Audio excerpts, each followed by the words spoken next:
In our fast-paced, always-on world, the idea of a day of rest seems ancient and impractical.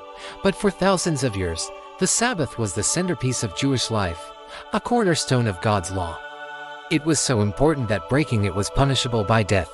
So, why did God place such a high value on one day of rest? The Sabbath wasn't just about a break from work. It was a day to remember who we are and who God is. It was a day to rest from our own labors and to remember that God is the true provider. The Israelites had just been slaves in Egypt, where they worked 7 days a week.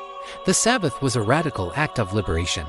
It was a constant, weekly reminder that they were no longer slaves, but free people in a covenant with a God who provides.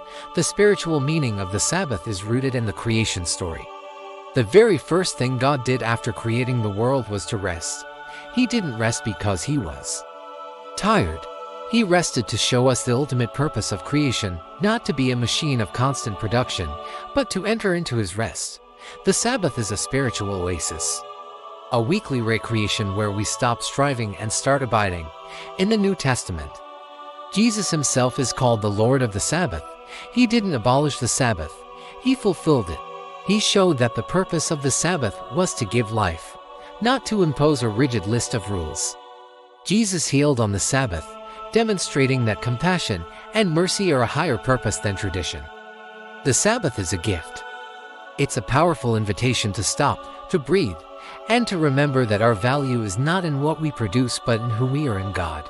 In a world that never stops, the Sabbath is a revolutionary act of defiance. It is a moment to disconnect from the world's demands and to reconnect with our Creator. The spiritual truth of the Sabbath is that true rest is not in doing nothing. It is in trusting God.